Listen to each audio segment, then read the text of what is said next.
What do you know about war? Throughout the last 6,000 years of human history, we have almost always had war. It seems as simple as its definition: organized armed violence aimed at a social group in pursuit of an objective. But war is so much more complex than that. It creates destruction but also protection. It's responsible for societal development but also societal setback. It's both a sign of dysfunction but a method of gaining greater function. I want to show you something.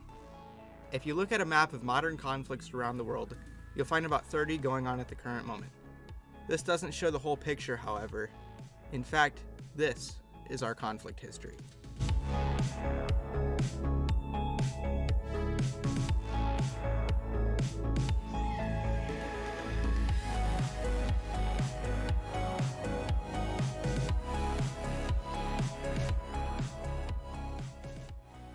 So, what exactly happened there? Why were there so many wars and conflicts? What exactly caused all of this to happen? War, no matter whether or not it's justified, is responsible for the worst atrocities of society. Death, famine, devastation, crime, and psychological terror are just some of the awful effects of war, making it one of the single worst and most threatening social problems to society. War and conflict play a pivotal role in the development of societies. Societies start out in small villages that combine into chiefdoms. Through war and conflict, other chiefdoms combine together to form a state. The development of a state allows a society to develop institutions, technology, and industrialize.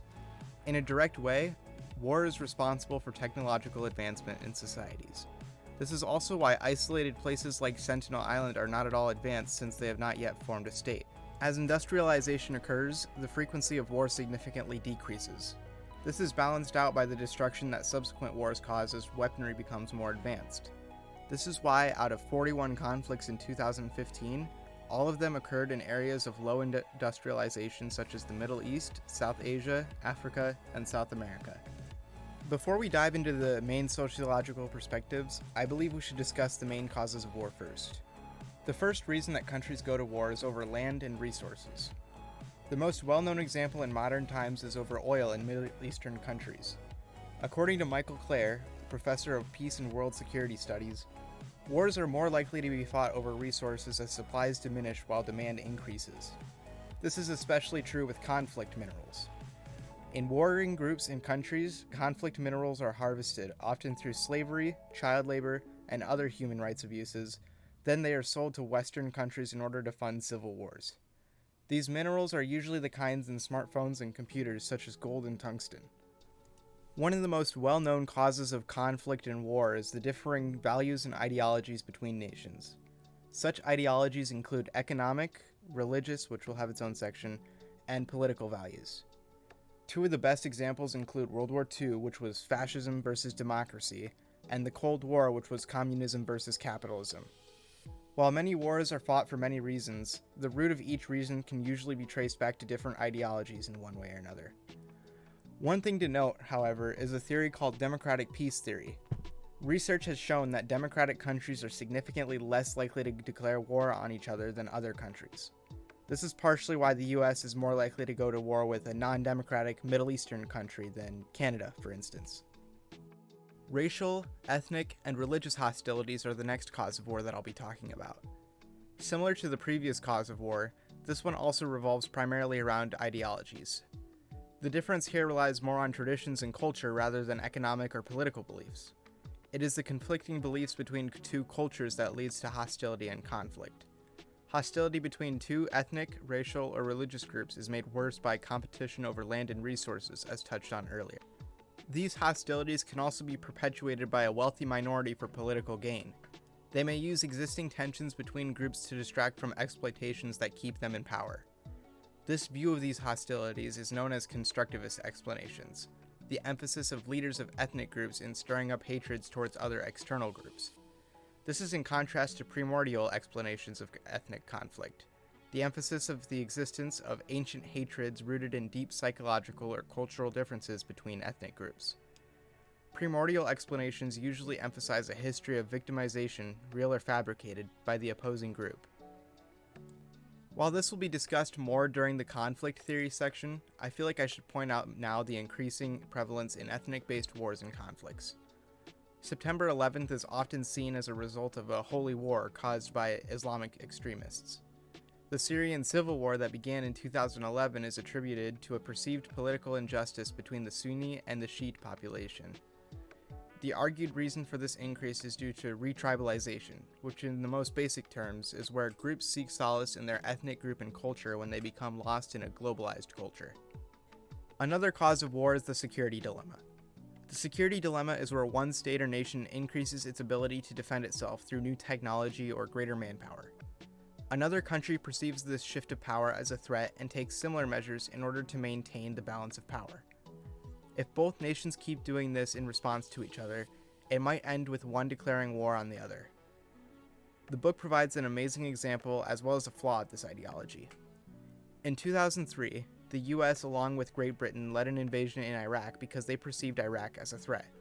This was entirely based on false intelligence, and there were no weapons of mass destruction that posed a threat to the US or Great Britain.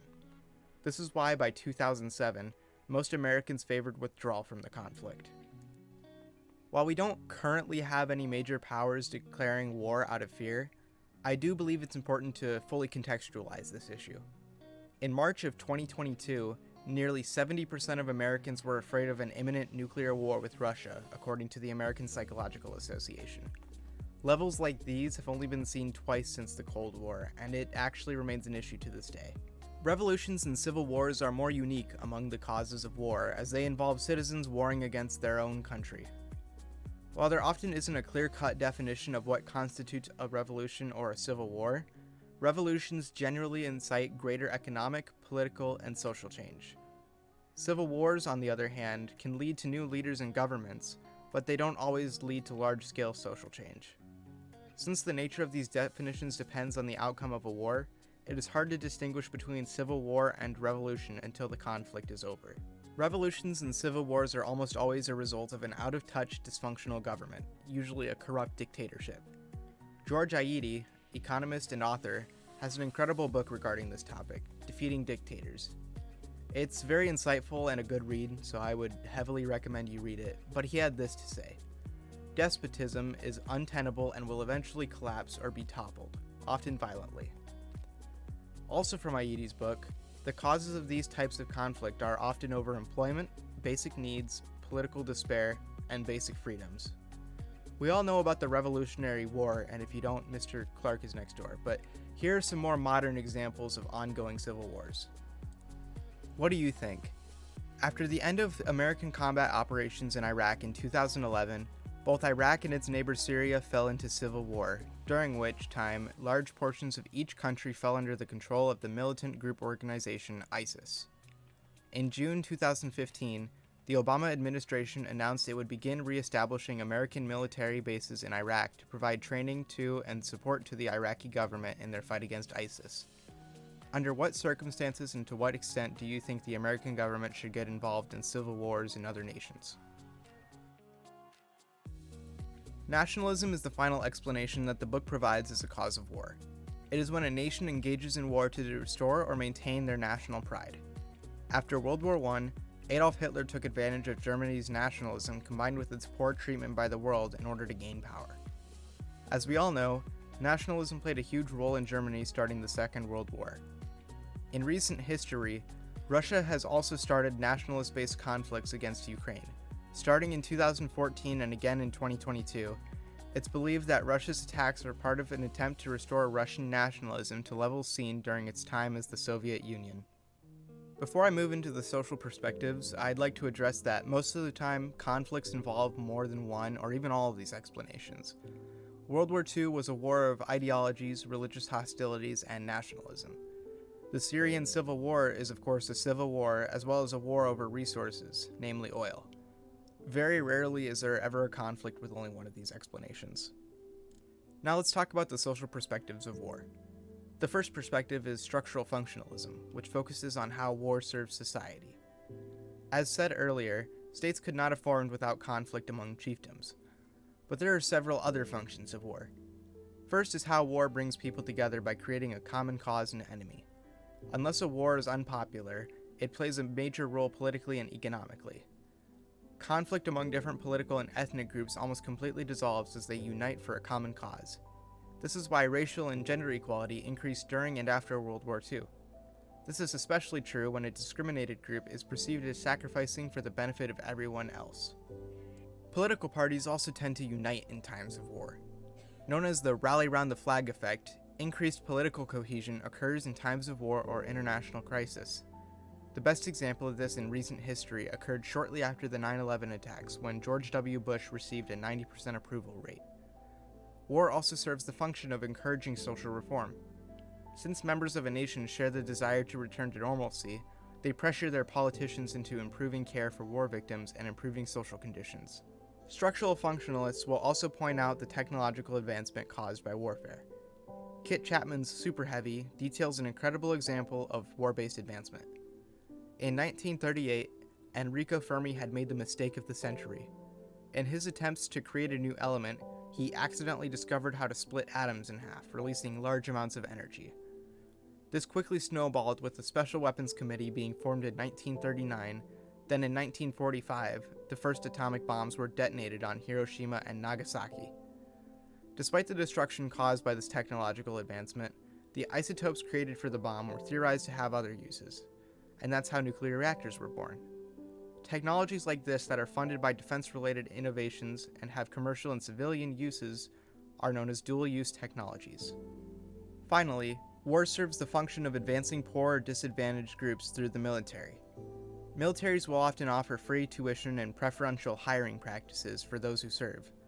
This allows those in disadvantaged groups to have opportunities they otherwise wouldn't have by serving in the military. The next social perspective is conflict theory. Conflict theory emphasizes the struggle for control of resources or differing political, economic, or religious beliefs between two groups. It also believes that war serves to benefit corporate, political, and military elites. Corporations that produce war materials and defense benefit through government contracts. They also benefit if their supporters take control of materials required for their products.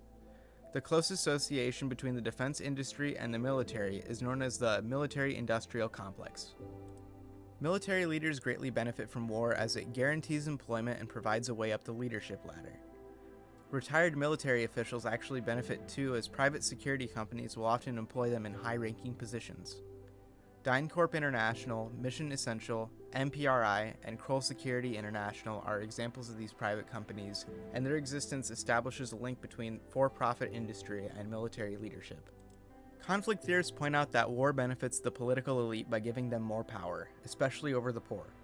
Larger taxes are often created during wartime and are sometimes maintained during peacetime for greater government spending. If a politician leads their country to victory, they also gain the status of national hero. Politicians can use war to benefit themselves financially through investment in defense-based corporations. During the onset of the war in Iraq, many former Republican officials and political associates of the Bush administration were associated with the Carlyle Group, an equity investment firm with billions of dollars in military and aerospace assets. Feminist theories fall under conflict perspective as well. Feminist theories will point out the strong association of gender and war. The first of several of these connections is that nations with low gender equality are much more likely to experience both civil and interstate war. Note how many of the previously mentioned areas of conflict have significant gender inequalities in their nations. Feminist theories also say that the built-up idea of what is considered masculine is why men are more associated with militarized violence. I do want to take a moment and mention that while some believe men are more innately violent and aggressive, this has not been supported by social science and research. In recent history, women have become more involved in combat-based roles due to the increase in unconventional warfare. For example, the use of IEDs in Iraq turned roads, a traditionally non-combat area used by non-combat drivers, into the front lines. This has led to the military revising its policies regarding excluding women from combat. In 2016, the Department of Defense fully removed its policy regarding combat exclusion and is requiring other branches to develop gender-neutral standards. However, the book states that the definition of gender-neutral policies may be interpreted differently for each branch. The first option to create gender-neutral policies in the military is by measuring the equality of effort rather than output. The second option is to fit occupations to people based on their mental and physical capabilities.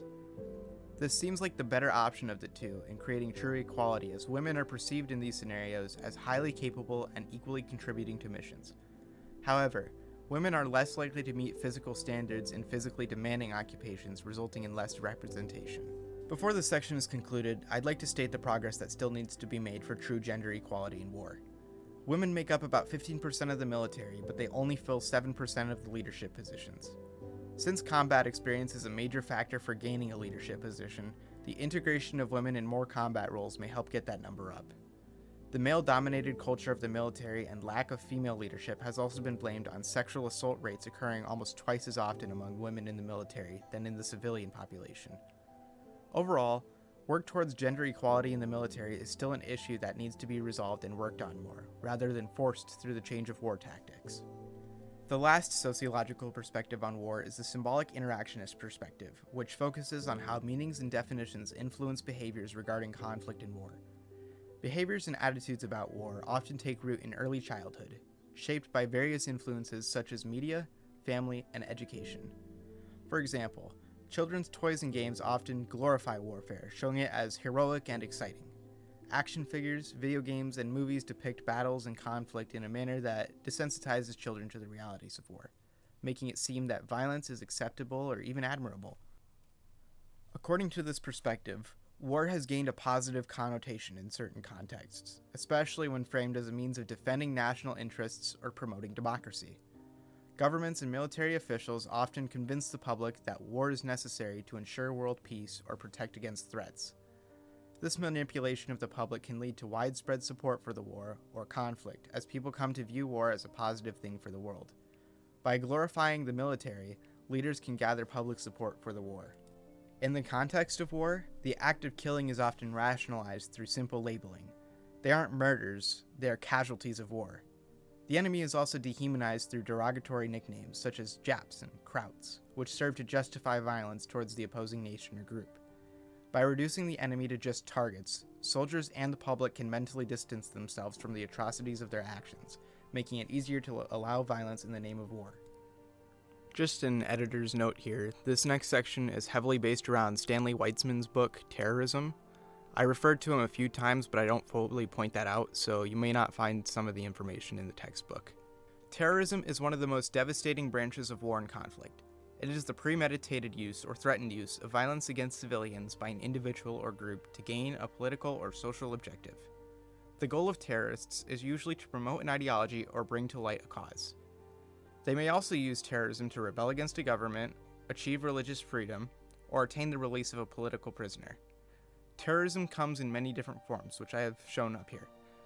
The main issue with terrorism is the fact that unlike war, there is no clear winner and terrorism is unlikely to be completely defeated. There are two main kinds of terrorism. The first is transnational terrorism, which involves acts of violence that transcend national borders, often orchestrated by groups with global reach and objectives. These groups operate across multiple countries, utilizing complicated networks and resources to coordinate their attacks. Some more well-known examples that both the textbook and Weitzman include Al-Qaeda and ISIS, which have carried out numerous attacks worldwide in pursuit of their extremist ideologies. Transnational terrorism poses unique challenges to international security, requiring coordinated efforts among nations to combat this issue. The second kind of terrorism is known as domestic terrorism, which takes place in the jurisdiction of just one nation. The Boston Marathon bombing in 2013 serves as a recent example of domestic terrorism, perpetrated by individuals within the United States. And excuse my pronunciation here, but brothers Tamerlan and Dzhokhar Tsarnaev, inspired by extremist ideology, detonated pressure cooker bombs near the finish line of the marathon, killing 3 people and injuring hundreds. This tragic event brought to light the threat posed by extremists in our own country and the challenges of preventing lone attacks such as this. According to Weitzman, terrorists are driven by an impatience to achieve their goals. They have no trust in the power of words or the democratic process to bring about change. This quote reflects the mindset of many terrorists, including those involved in high-profile attacks like the Boston Marathon bombing, as mentioned earlier. Such individuals reject peaceful means of achieving their objectives, resorting to violence as a shortcut to bring about change, regardless of the human cost. One unintended issue of terrorism is how we combat it. The Guantanamo Bay Detention Center, established by the United States after the 9/11 attacks, has been a source of controversy due to its treatment of suspected terrorists. Critics argue that the indefinite detention of individuals without trial violates human rights and undermines the principles of due process. Additionally, reports of torture and mistreatment of detainees, which I will show now, have further fueled calls for the closure of the facility, highlighting complex ethical and legal issues surrounding counterterrorism efforts. Another issue of not just terrorism, but also war and conflict, is the access to weapons of mass destruction, also WMDs for the rest of this video. One such example is the presence of WMDs in Syria. In 2013, the Syrian government agreed to relinquish its chemical weapons stockpile following a deadly sarin gas attack in Ghouta. This agreement, brokered by the United States and Russia, aimed to prevent the further use of chemical weapons in the Syrian conflict and lower the risk of WMDs ending up in the hands of terrorist groups. I will note the slight hypocrisy here, as despite an agreement in 1993, both Russia and the United States still have arsenals of nuclear weapons, another kind of WMD. Combating terrorism is getting extremely difficult with an increase in globalization, as well as the utilization of computers and the internet. The internet allows similar-minded extremists to get together and potentially facilitate a terrorist attack. The increased globalization allows easier access to weaponry for terrorists to obtain. The widespread reliance on the internet, as well as computers, allows hackers to commit terrorism through cyberware corruption, as well as data breaching classified information. It is an ever-increasing issue, but fortunately the actual chances of a terrorist attack are much lower than they may seem. As we near the end of the video, I'd like to start pointing out the actual issues of war and conflict. Death is one of the primary issues of conflict, taking the lives of both civilians and soldiers. Whether it be from direct combat, collateral damage, or the aftermath of violence, death in war leaves behind a trail of grief, impacting families, communities, and entire nations. In America, World War II claimed almost 405,000 lives in just that war alone. One issue with this, though, is that many people don't comprehend the actual loss caused by war. Despite over 150,000 Iraqi civilian deaths, Americans were primarily given the information through the perspectives of American soldiers as a result of writing by journalists. Even if one isn't killed in war, both civilians and soldiers may live with disabilities caused by war as a reminder for the rest of their lives. Rape and forced prostitution are other major issues of war and conflict. In the chaotic and unstable environment of war, women refugees are particularly vulnerable to sexual violence, including rape and exploitation. Displaced from their homes and communities, refugee women often lack protection and support, making them easy targets for their perpetrators. An example of forced prostitution was the systematic use of sexual slavery by the Japanese military during World War II, representing a horrific form of exploitation and abuse that can be caused by conflict. Thousands of women, known as comfort women to the Japanese military, were coerced or deceived into providing sexual services to Japanese soldiers, enduring unimaginable suffering and trauma. PTSD is one way that war-related trauma manifests.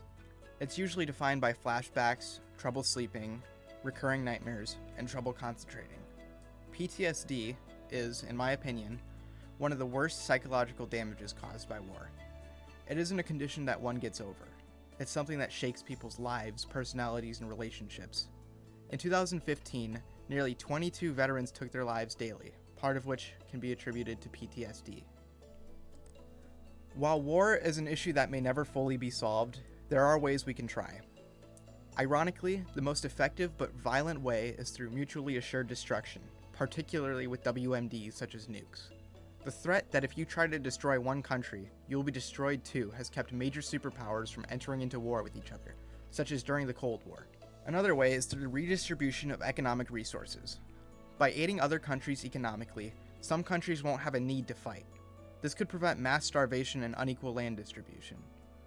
One major issue with this, however, is that poorer countries have rapidly expanding populations, and aiding them economically would eventually lead to the destruction of the environment, an issue that gets worse as the global population grows.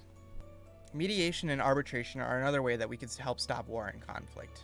Mediation involves a neutral third-party meeting with two conflicting parties in order to generate peaceful solutions between the two. They often try to come up with win-win solutions to prevent the bloodier option. For example, in 1998, U.S. Senator George Mitchell acted as a mediator to two opposing parties in Ireland, generating a treaty that still holds up today. Arbitration is similar, but instead creates a decision that two parties agree to accept in advance. Final way we could help promote world peace is through the United Nations. The United Nations, formed after World War II, are responsible for promoting peace and preventing genocide as well as war crimes. However, it has come under heavy criticism as of late, as it only really supplies financial aid to help maintain peace rather than actual peacekeepers. They also have had several failed interventions that have led to the deaths of many UN members. The worst example of their failure, however, was not preventing the Rwandan genocide in 1994, which I'm sure most of you have seen the movie that is based off that. Overall, war is, in my opinion, the worst social problem to society. Its ever-evolving and destructive nature poses a threat not just to society, but to humanity. I'm not trying to scare you or make you feel awful because of this video. You may never become some high-ranking politician, or war general, or a delegate. Your voice may have very little impact on actual war and conflict. But that doesn't mean you don't have any impact at all. Small acts of kindness and respect, while they seem insignificant, are still contributing peace to this world. Trees don't start out big and huge, but they start as seeds. Let your actions be a seed of peace in the forest that we call society. So I ask you again, what do you know about war and conflict?